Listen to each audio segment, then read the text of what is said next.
time to train the involvement of the molecular clock in exercise adaptation of skeletal muscle. On se retrouve aujourd'hui pour une revue informelle d'études. Et du coup, on va parler c'est la dernière de la soirée, c'est bon, j'en ai marre là, donc, donc laissez-moi en paix. Le truc, c'est une étude qui n'est pas vraiment faite pour moi en plus, dans le sens où c'est une étude pour les gens qui sont chercheurs, basiquement. Où il y a beaucoup de noms, de gènes, etc. qui me font chier, basiquement parce que c'est très compliqué. C'est très compliqué et je ne suis pas généticien, je ne suis pas biochimiste, je suis un entraîneur avant tout. Donc, mais ceci étant dit, il faut quand même les lire ces études-là pour essayer de comprendre deux, trois choses et d'en retirer la moelle substantifique. C'est ce que j'ai essayé de faire. J'ai surligné quelques lignes. Il semblerait que l'exercice puisse affecter. Déjà, il faut comprendre un truc, c'est que on a dans notre journée un rythme circadien. Voilà, nos molécules sont faites. Nos molécules. Notre corps possède des molécules qui elles-mêmes sont des cellules, pas des molécules, putain. Des cellules qui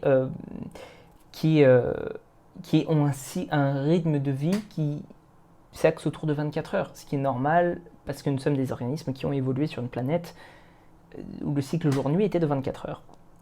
Bref, on a ces choses-là et il semblerait que l'exercice puisse influencer sur ce qu'on appelle l'horloge moléculaire, molecular clock, et influencer l'expression des clock proteins, donc des protéines de l'horloge.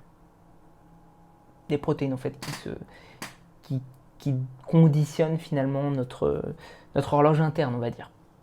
Et donc l'exercice semble pouvoir influencer ça. Ceci étant dit, l'inverse est vrai aussi. Pourquoi je te dis pas en quoi ça peut l'influencer?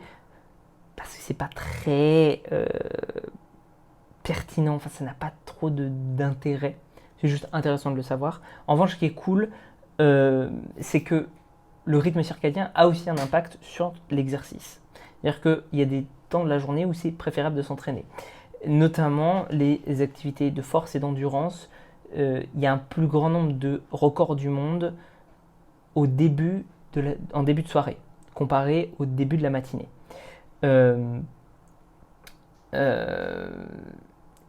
De la même façon, des humains qu'on appelle compromis métaboliquement,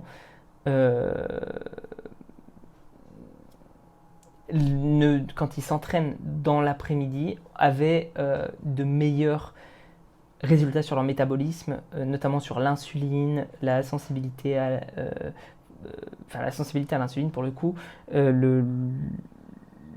les tissus adipeux, donc les tissus gras, le glucose quand on est à jeun, etc. L'exercice, la performance de l'exercice et de façon globale. Cependant, on n'arrive pas à répliquer ça partout et notamment ça dépend aussi de notre chronotype. C'est-à-dire qu'en fait, il y a des gens qui vont être plutôt du matin, plutôt du soir et donc du coup, ça va changer. Puis il y a aussi un truc qui est important à noter, c'est que l'entraînement régulier à une période de la journée va nous permettre d'être plus performant à cette période de la journée. Donc si tu t'habitues à t'entraîner le matin, tu vas finir par être plus performant le matin.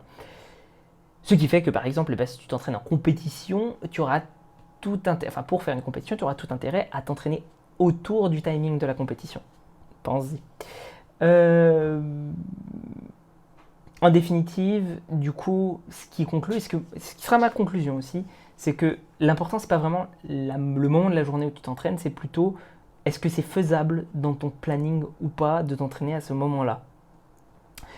Et ça, pour moi, c'est beaucoup plus pertinent. On va dire que tout simplement le reste, en fait. Hein, pour moi, c'est plus intéressant de réfléchir à ça d'un point de vue, on peut le caler dans notre planning ou pas. Voilà. Et sur ce, prends soin de toi et on se retrouve pour une prochaine vidéo.